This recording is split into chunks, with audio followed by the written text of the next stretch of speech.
Sasak Lebung misalkan. Ya mungkin sampai hari ini kami dengan Mik Bayu juga masih mencoba berkampanye juga terkait bagaimana geopolitik pun bisa membuat perpecahan di tengah orang Sasak. Yuk misalkan di rumahnya Mik Bayu ketika berbicara sama orang tua misalkan wah bakelor, itu kalau di sini kasar. Kalau di sini wah de bakelor. Karena wah membekelor itu berarti ada imbuhan kamu bagi orang sini. Dan sebenarnya kita banyak bangsa yang datang dari berbagai arah lalu sepakat hidup di bawah kemali besar yang namanya Rinjani, dan sepakat hari ini mengibarkan bendera bernama Sasak secara bersama. Jadi sebetulnya zaman dulu peradaban itu kan ini kayaknya saya dalami lagi nih di Kakek Holis ini. Kakek Holis, jadi melihat perkembangan digitalisasi, kemudian kulturasi budaya yang datang, apalagi kita punya Mandalika, makin banyaklah yang akan datang menyerang kebudayaan kita nih. Kalau saya lihat nih kan, pertunjukan pun bisa jadi nanti suatu saat gendang beling nggak ada, walaupun pertunjukan di Mandalika ini. Kakek Holis melihat ini atau fenomena ini, apakah ini fenomena fenomena dulu yang bisa jadi dengan konsep Sasak Lebung itu. Jadi kita ini hanya jadi penonton. Jangan sampai kita menjadi suku di tempat yang lain, menjadi pendatang di daerah sendiri, atau bisa dikatakan ya diusir suku tersebut dari asalnya. Jadi dulu ada pakar linguistik namanya Teu. Dia dikirimkan oleh VOC untuk meneliti orang-orang Sasak. Dikirim ke Lombok, dan dia menemukan, dan itu dia membantu Karangasem pada masa itu. Jadi ditemukan bahwa terdapat kurang lebih 24 klan orang Sasak ini dengan berbeda bahasa dan banyak sekali. Berbeda tata cara hidup, berbeda norma, berbeda sesuatu yang dianggap wajar dan tidak wajar, dan berbeda. Contoh misalkan, sebelum saya lanjut sedikit, Mik Bayu misalkan di rumahnya Mik Bayu ketika berbicara sama orang tua misalkan wah bakelor, itu kalau di sini kasar. Kalau di sini wah de bakelor, karena wah membekelor itu berarti ada imbuhan kamu bagi orang sini. Tetapi bagi orang Lombok Selatan itu wajar. Bayangkan ketika zaman dulu, ketika belum saling mengerti sistem bahasa ini, perang terus. Maka dia akan tersinggung loh, orang yang tidak menggunakan beja Melayu itu. Mau kemana? Walaupun dia bilang beja Melayu side, tapi ada amnya di situ. Yang bagi orang Sasak di sini berarti kasar dong, ada amnya, berarti kamu, itu kan penyingkatan atau pemotongan kata kamu. Sehingga menjadi di situ. Beja Melayu sebenarnya kan beja kamu lai bagi orang sini. Tapi bagi Mik Bayu, bangsa Mik Bayu enggak begitu. Ya sama saja sebetulnya itu. Nah, jadi begitulah fenomena sederhana di antara 24 itu. Lalu dia dipecah menjadi 94 wilayah. Dan itu yang membuat kita memiliki istilah lain gerupok, lain jaje, lain gubok, lain base. Sehingga dulu orang tidak lain jajar. Jadi ini divide et impera. Jadi ini termasuk politik pecah belah. Dan dari situlah mulai muncul istilah Sasak Lebung itu.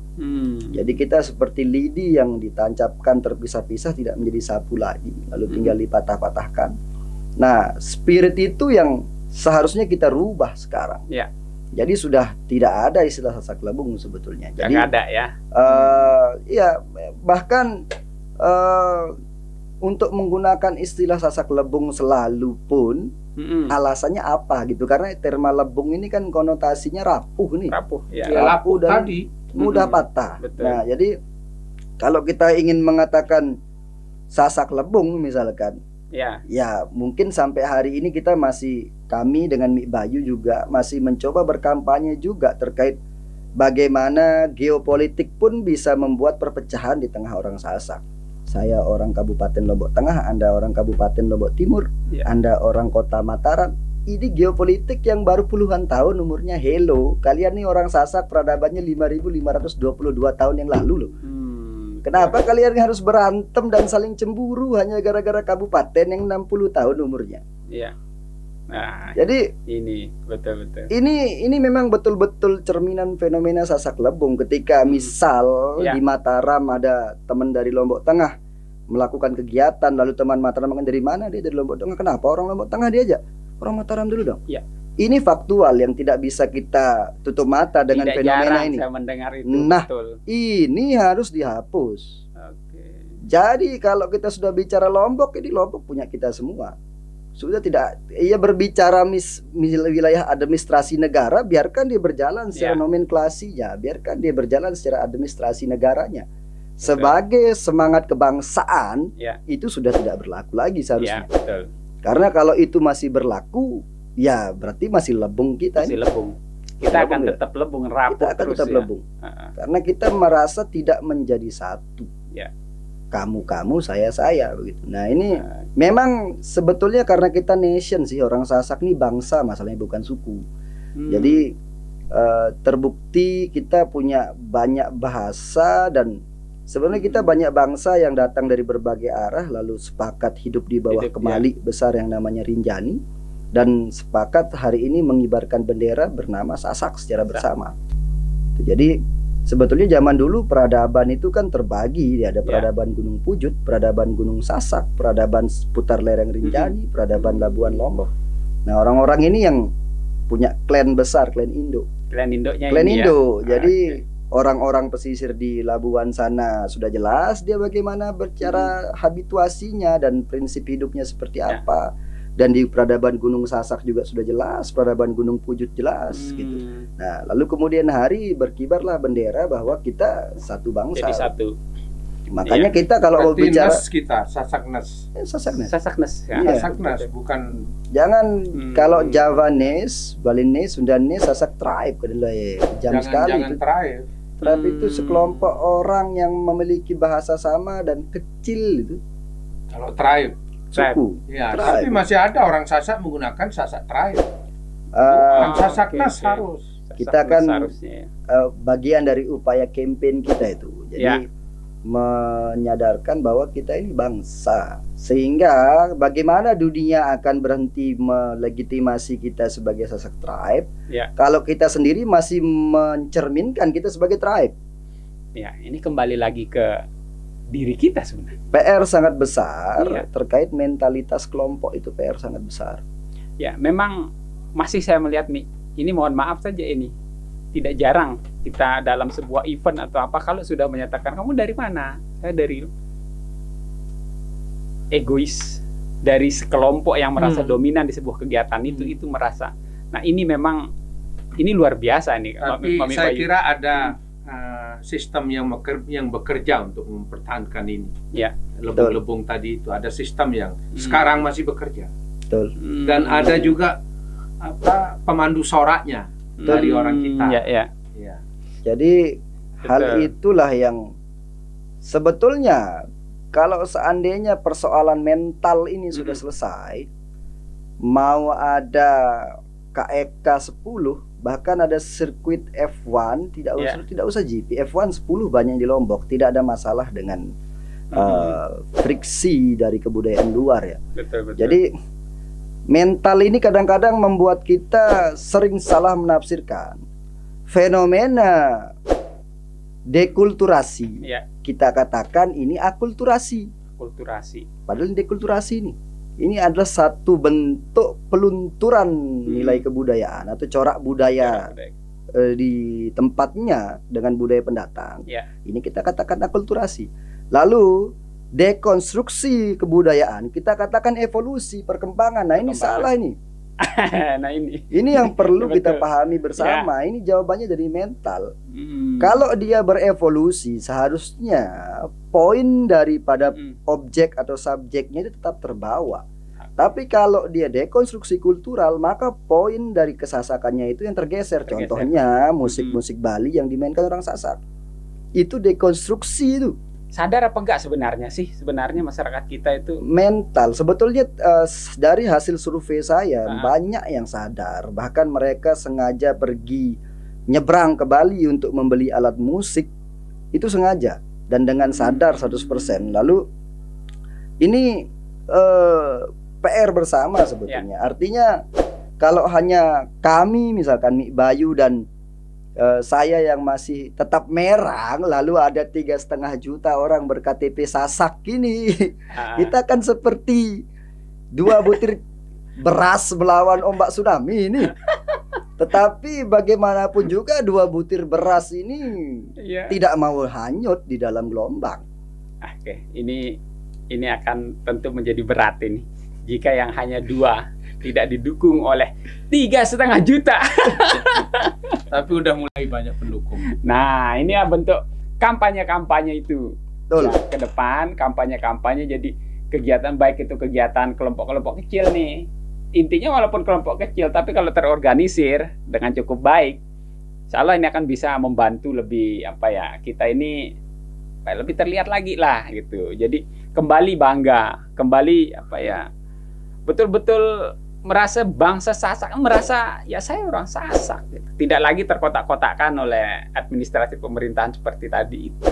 Oke, sangat luar biasa ternyata. Ini banyak hal sebenarnya yang menarik kita akan bahas. Nih ya, saya minta nanti mungkin closing statement nih dari Kakak Holis sama Mik Bayu. Jadi apa sebenarnya yang perlu dilakukan ini oleh masyarakat kita sendiri nih, bangsa Sasak ini, untuk tidak lagi lebung, untuk tidak lagi rapuh dalam berbagai hal, bukan hanya sebagai musik ini. Tapi kalau nanti Kakak Holis yang khususkan untuk musik. Tapi kalau dari Mik Bayu sebagai Ketua Majelis Adat Sasak, kira-kira dalam laku budaya atau laku keseharian kita, apa yang dilakukan oleh masyarakat kita, Mik? Jadi pada kesempatan ini saya ingin melalui corong ini media ini, bahwa saya ingin mengajak semua kita bangsa Sasak ini bahwa saya ingin mengingatkan bahwa kita saat ini sedang berada pada arena pertarungan budaya yang sangat dahsyat. Ya, jadi ini bukan semata-mata soal benar dan salah saja, tetapi ini adalah soal kalah dan menang. Kalau kita kalah di sini, maka siap-siaplah untuk punah bangsa Sasak ini. Bisa menjadi seperti nasibnya aborigin, bisa menjadi seperti nasib yang lain-lain. Misalnya Indian, misalnya juga saya tidak tahu Betawi nasibnya seperti apa. Itu yang akan kita hadapi. Dan apakah kita rela untuk menjadi seperti itu? Nah, pilihan ada sama kita. Kembali lagi ke kita, Mik, ke depannya. Sangat luar biasa, Mik. Ini menyentuh, merinding saya. Jangan sampai menjadi catatan sejarah saja. Nah, sekarang saya ke Kakak Holis. Khusus terkait dengan musik Kakak Holis ini. Jadi, apa yang menurut Kakak Holis ini yang ke depan ini perlu kita benahilah, kita perbaiki agar musik yang memang kita miliki di sini masyarakat kita betul-betul ini punya Sasak gitu. Jadi yang pertama perlu dicatat bahwa kultur itu atau musik yang berornamentasi tradisi kadang-kadang kan sering dia dicorakkan sebagai produk kebudayaan. Memang betul produk kebudayaan, tetapi produk kebudayaan ini tidak melulu berbicara produk-produk purba, produk-produk lama. Bahwa mikrofon ini pun, kondensor ini pun budaya juga, karena kita budidayakan dia sebagai alat komunikasi. Nah, musik sebagai salah satu dari 7 unsur kebudayaan, seyogyanya dia juga berakselerasi dengan produk-produk kebudayaan yang lainnya. Artinya di samping musik itu dilestarikan, dia juga dikembangkan. Sehingga tidak ada lagi terma musik ketinggalan zaman, lalu ini barang kolot dan sebagainya. Sederhananya mikir gini deh, satu fenomena, mohon maaf sedikit aja. Ketika saya ke salah satu kelompok rudat, namanya Rudat Peser di Kunia, saya berbicara dengan kelompok itu. Saya katakan, teman-teman bermain rudat semenjak kapan? Semenjak zaman tidak enak katanya. Bahkan ada yang sepuh-sepuh itu dari tahun 80, tahun 70. Saya tanya, tahun 70 rumah yang di samping Sida ini bagaimana? Oh, masih pakai dile jojor, masih pakai gedek, dan masih ini sawah hutan semua ini. Oke, Sekarang rumah ini gimana? Oh, sudah pakai semen, pakai listrik. Sudah luar biasa, tidak seperti tahun 70 lagi, tapi rudatnya masih sama seperti tahun 70. Gerakannya masih sama, gerakan tahun 70 itu masih sama di tahun 2022 ini. Musik tahun 70 itu masih sama di tahun 2022. Bukan berarti tidak baik, tetapi sesuatu yang bersifat ancient atau bersifat lama, mari kita lestarikan, tetapi jangan lupa kita kembangkan. Masa dari tahun 70 sampai tahun 2022 tidak adakah satu garapan baru? Sedangkan sedangkan di Bali orang itu sudah buat gangsa susun 2 sekarang. Ada bahkan dia membuat rindik yang sudah kromatik seperti silopon. Lalu di Jawa mereka membuat gamelan keramik. Kalimantan itu buat sape, bahkan double neck, double leher. Yang awalnya senarnya cuma 4, sekarang ada yang 15.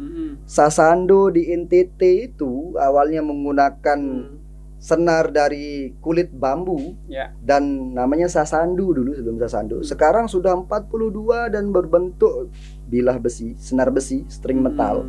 Lalu sudah ada preamp-nya. Loh, bayangkan. Kok Lombok tidak bisa begitu loh, bagaimana ini sebuah tamparan besar. Inilah yang tadi bahasanya Mik Bayu, arena pertarungan budaya itu ini loh. Bayangkan.